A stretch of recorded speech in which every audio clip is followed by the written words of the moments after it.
among high-risk kidney transplant recipients. High-risk transplant recipients might mean high risk for side effects, or more importantly, kidney transplant recipients with high immunologic risk. High immunologic risk is not well defined among guidelines. This is guideline from Canada,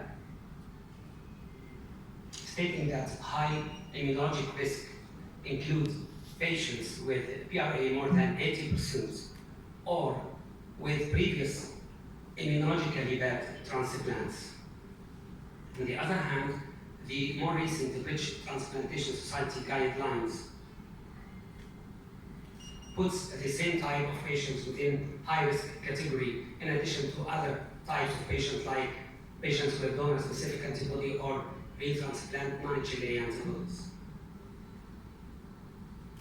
Because there is no standard of care to define high-risk patients, every authority might have its own definition. For example, in my workplace at the Urology and Nephrology Center, Mansoura University, we have our own immunosuppression protocol based on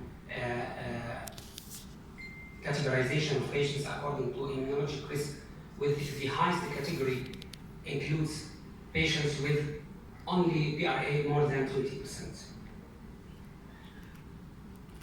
Now, a lot of data are scarce about MMF adjustments in high-risk patients in guidelines. KDIGO addresses the importance of tailoring of immunosuppression therapy according to the risk profile of the patient, but states that no strong studies to suggest how can we do that. KDIGO adjusts immunosuppression according to risk of the patient immunologically relative to induction, to steroid treatment, but not for mycophenolate. Rather, mycophenolate is just suggested instead of azathioprine in all kidney transplant patients, not only for high risk. Similarly, in British Transplantation Society guidelines. Another important point is that the prescribed dose for mycophenolate is fixed in drug brochure and even in guidelines. And this fixed dose does not change, for example, in accordance with high immunologic risk. Just, for example, mycophenolate mofetil 1 gram twice per day for every patient.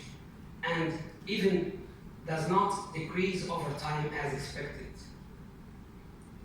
Therefore, the only thing we are left with is to have drug level, or what's called concentration controlled dosing, which is suggested by KDIGO guidelines and not suggested by British Transplantation Society, both on weak evidence. We know that mycophenolate sodium monofetil will change and degrade to free mycophenolic acid.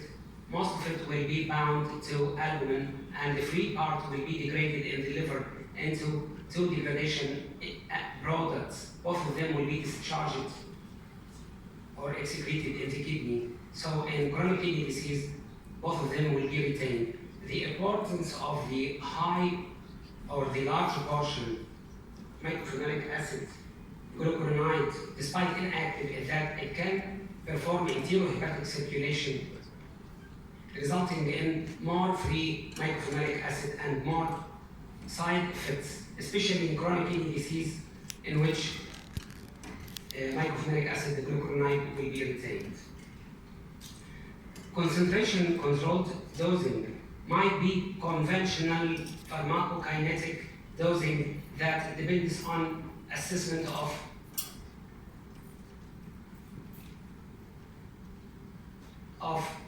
free MPA level, exactly like tacrolimus level, or be more smart, measuring not the drug, but the effect of the drug, what's called pharmacodynamic monitoring. For conventional pharmacokinetic monitoring, it could be performed via immunoassay or more accurate HPLC. Again, for conventional drug monitoring, it could be through two ways. Either putting like therapeutic range, exactly like tacrolimus 4 to 8, but this is suboptimal at the borders of the level.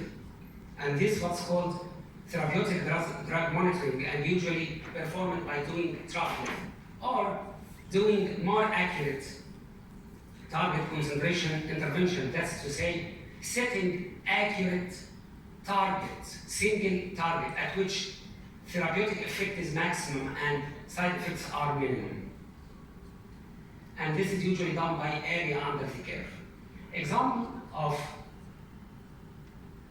trough level monitoring is a study that comes from our center, in which 80 patients were randomized to either trough level monitoring or fixed MMF dose, and it showed reduction in GIT manifestations, and more importantly, market cost reduction. Or it could be via the more detailed area under the curve target concentration intervention, like this article which published this month, including all publications that performed area under the curve. There were 36 studies, including 4,000 individuals. And interestingly, 90% of the patients showed clear relation between drug monitoring and efficiency in the form of reduced rejection episodes. But only 1/3 of the patients showed relation between drug level and side effects. So it seems that drug level will help us more to avoid subtherapeutic range and avoid rejection, more than avoiding toxicity here.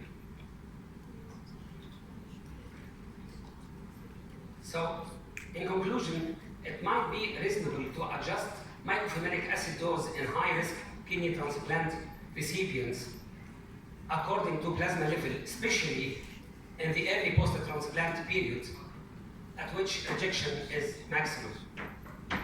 And it might be helpful also in late transplantation period.